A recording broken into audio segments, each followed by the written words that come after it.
Saudara-saudari terkasih, apakah saudara sudah memulai hari ini dengan penuh sukacita dan punya niat untuk berbuat baik, meskipun kecil?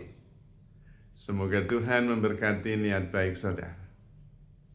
Mari kita hidup sepenuhnya, karena hidup kita itu luar biasa. Hari ini secara khusus saya ingin merenungkan apa yang dilakukan oleh Tuhan Yesus.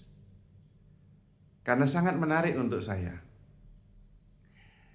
Jadi Tuhan Yesus hari ini dalam bacaan hari ini, dia itu sedang dalam perjalanan ke Yerusalem. Habis dari Bait Allah di Yerusalem, dia keluar sebentar ke Betania. Lalu dia lapar. Dan karena lapar ingin makan. Lalu dia melihat ada pohon ara yang sudah tumbuh daunnya.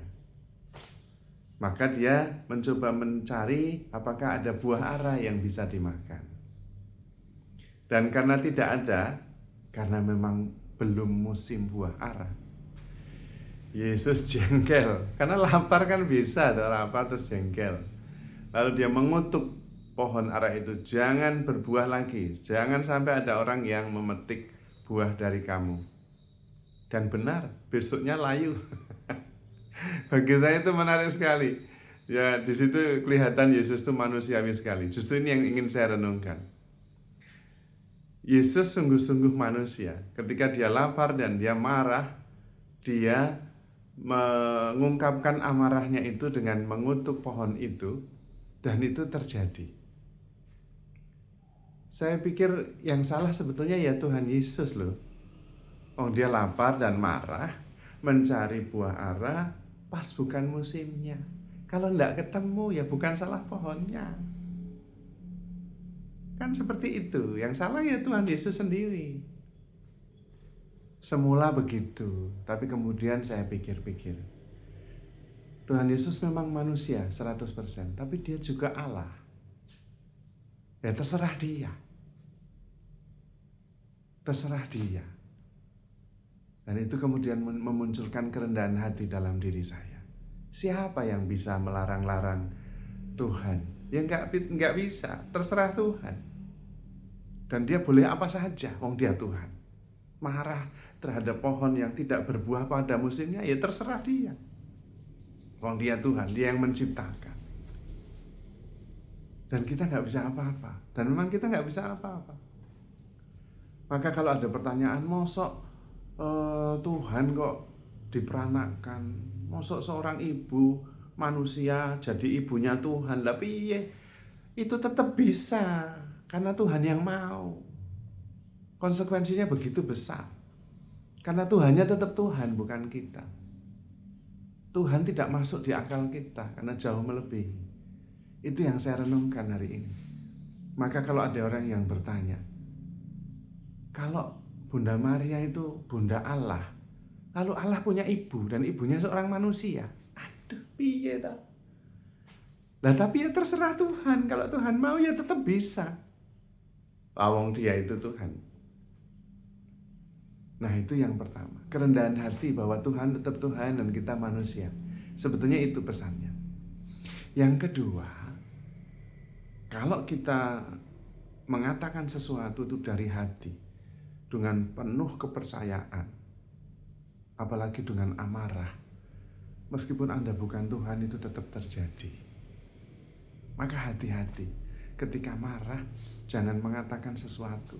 Karena biasanya pada waktu marah dan mengatakan sesuatu, itu mengatakannya dengan intensitas tinggi, energi yang full, keyakinan yang penuh, karena lagi marah, nyumpai. Dan itu terjadi meskipun kita bukan Tuhan.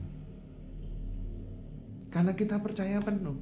Dan kepercayaan itu, energi full, itu powerful sekali. Maka pada waktu marah, jangan sampai nyumpai. Karena itu akan terjadi meskipun kita bukan Tuhan. Nah itu yang penting sebetulnya. Maka pada bagian terakhir Tuhan mengatakan, ketahuilah, apapun yang kamu minta, itu akan dikabulkan. Kalau kamu tidak ragu-ragu dan percaya penuh.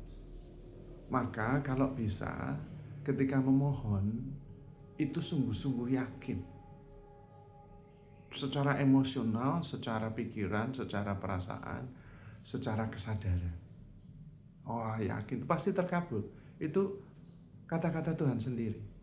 Persoalannya adalah seringkali justru ketika kita berdoa dengan baik, menginginkan yang baik, kita tuh meragukan diri sendiri. Karena lewat pikiran. Pikiran itu selalu pro dan kontra. Lalu malah kemudian tidak sepenuhnya percaya. Tapi kalau lagi marah, itu nggak mikir. Nah justru malah full itu. Kehendak, keinginan, emosi, energi, semuanya untuk yang diucapkan itu. Dan karena itu powerful sekali, maka hati-hati. Kalau bisa, bukan pada waktu marah terus nyumpai, karena itu sepenuh hati, tapi pada waktu berdoa dan memohon yang baik. Itu loh maksudnya. Supaya kemudian yang baik-baik yang kita terima. Persoalannya kita sejak kecil itu justru mengumpulkan emosi-emosi negatif. Yang baik-baik malah tidak dikumpulkan, tidak diingat, dilupakan. Buktinya Anda dan saya itu minggu lalu, bulan lalu melakukan banyak hal, tapi nggak ada yang diingat. Coba hari Senin bulan lalu jam 9 pagi, apa yang Anda lakukan? Oh ya tidak kelingan, tidak ingat. Yang diingat cuman yang negatif. Kalau pada waktu itu disakiti, sampai tersinggung, sakit hati mendalam, luka batin, wah diingat terus. Orangnya diingat, ekspresinya diingat, jamnya diingat, detiknya diingat. Loh itu. Yang lain lupa, tapi itu enggak lupa. Maka sebetulnya kita adalah kumpulan emosi-emosi negatif yang dikumpulkan sejak kita kecil. Maka kalau kita seringkali mengumpulkan amarah, ya yang terjadi amarah. Kalau yang kita sering kumpulkan rasa takut, yang terjadi ya kekhawatiran. Maka sebetulnya kita diminta untuk sadar, kemudian melepas masa lalu, supaya tidak terus-menerus mengingat apa yang negatif. Melepas juga masa depan karena belum terjadi, sehingga kita nggak khawatir. Lalu biar mengalami setiap peristiwa dengan sepenuh hati, dengan kesadaran penuh akan kehadiran Tuhan yang mengasihi, sehingga kita tenang dan bisa melepaskan segala-galanya, sehingga kita tidak perlu sampai nyumpai, marah, tapi banyak bersyukur, banyak berbuat baik, dan serahkan semuanya kepada Tuhan. Biar Tuhan yang mengatur, karena Tuhannya Tuhan, terserah Tuhan. Atur saja Tuhan. Hidup ini milikmu. Pokoknya saya akan tetap berjalan dengan tegap, meskipun tidak tahu apa yang terjadi, karena tanganmu menuntun aku. Yang penting tangan Tuhan menuntunku. Bahwa yang kuhadapi itu seperti apa, tidak tahu, ora apa-apa.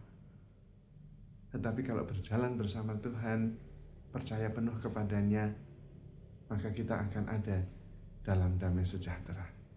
Maka saudara-saudari terkasih, handle yourself with care, because you are love. Tuhan memberkati.